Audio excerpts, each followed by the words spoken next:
The Blitzkrieg against Poland had been a stunning success for Adolf Hitler. He had subdued an entire country in less than 4 weeks, and he was hungry for more. So he ordered his generals to plan to attack the British and French in November 1939, less than 2 months after the fall of Poland. His general staff was appalled. The bulk of the German army was still out east and had to be moved west. And there had been some serious losses in the Polish campaign. Lessons had to be learned. Polish anti-tank guns had destroyed a division's worth of the lightly armored panzers.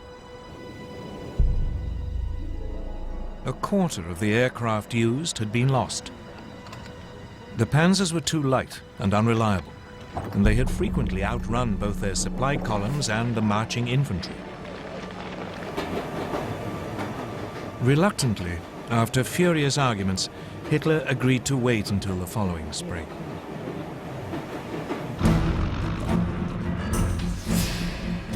Meanwhile, his enemies were also learning lessons.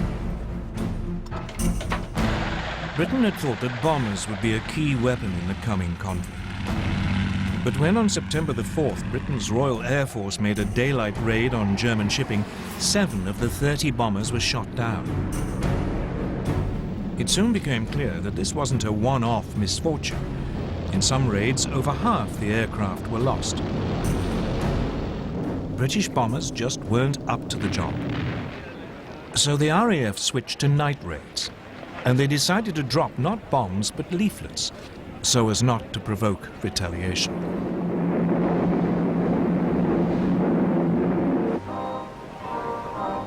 So, with the Blitzkrieg stalled and the air war quiet, the focus now went to the one remaining arena, the sea.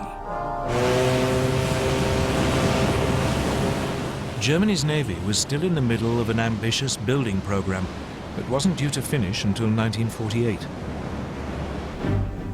The commander of its submarine arm, Admiral Karl Dönitz, planned to cut Britain's supply routes across the Atlantic. For this, he wanted 300 ocean-going submarines, but he had just 38. Nevertheless, Dönitz ensured that all available U-boats were at sea on September the 3rd, the first day of the war against Britain. That evening, believing it to be an armed merchant cruiser, U-30 sank the liner Athenia without any warning.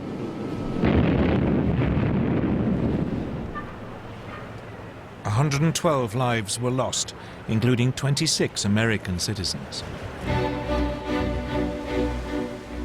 The Royal Navy dwarfed its German counterpart.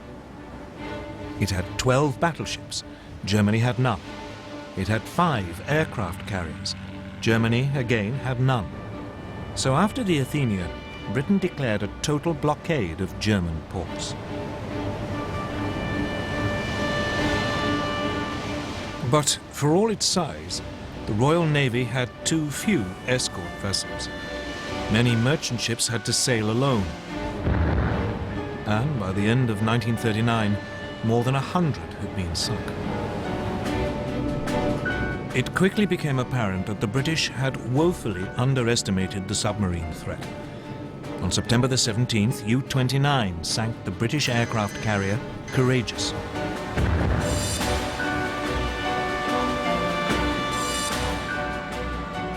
On October the 14th, the battleship Royal Oak was sunk when U-47 slipped through the defences of the British main fleet base at Scapa Flow in the Orkneys. Meanwhile, Germany's small surface fleet had also been unleashed against the sea lanes. In the North Sea, the battle cruisers Scharnhorst and Gneisenau intercepted a convoy on November the 22nd.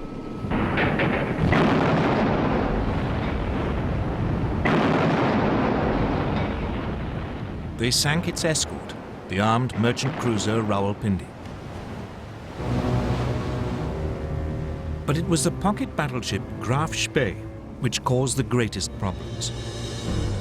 Designed specifically for commerce raiding, its 11-inch guns could overwhelm any ship fast enough to overtake it, and it had the speed to escape from any battleship. The Graf Spee had slipped away from Germany before hostilities began. Soon it was cutting loose in the South Atlantic and Indian Oceans. Finally, 3 British cruisers, Exeter, Ajax and Achilles, intercepted it off the River Plate on the east coast of South America. The British ships damaged the pocket battleship so badly that it had to take refuge in the neutral Uruguayan port of Montevideo. The Germans were then fooled into thinking that a more powerful British force had arrived. When the Graf Spee was commanded to leave port, her captain scuttled her rather than risk annihilation.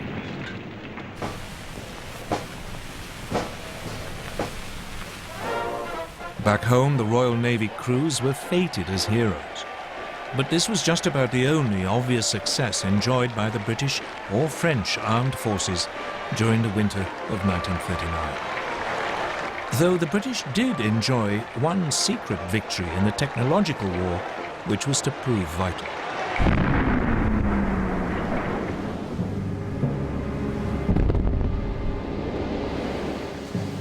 As soon as the war began, Britain began to lose large numbers of ships to German mines. What was so mysterious was that the ships didn't seem to have actually struck them. The mines had simply exploded as the ships passed nearby. Then, on the night of November the 22nd, 1939, a German plane was spotted dropping a mine at low tide in the Thames estuary. Disarmed and rescued from the mud, the mine was found to be set off by the magnetic signature of a ship passing close by. The solution was to reduce a ship's magnetic signature by hanging a copper cable round the hull and then passing an electric current through it, a process called degaussing.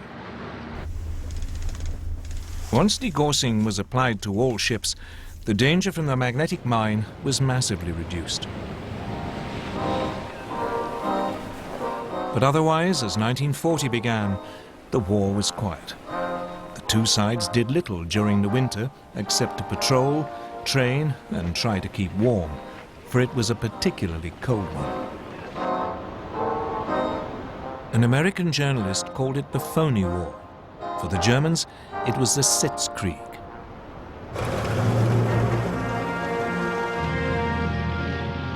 In the spring, the British Expeditionary Force took up its position towards the left of the front on the Belgian border.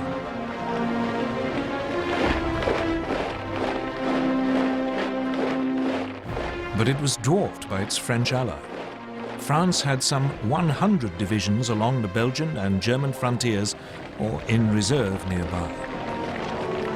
This imbalance meant that the British commander, Lord Gort, had to go along with the ideas of the French general Maurice Gamelin. And these were entirely defensive. French hopes were pinned on the massive ramparts of the Maginot Line. A series of fortifications, it ran from Switzerland to Belgium along the French-German border. The Maginot Line was considered to be completely impassable and would ensure that French territory remained safe.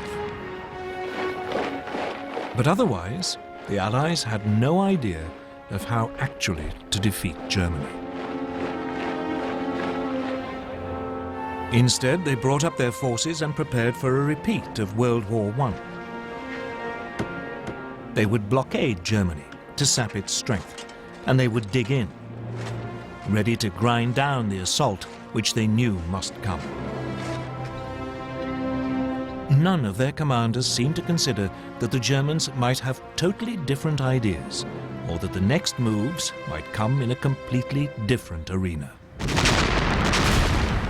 Scandinavia.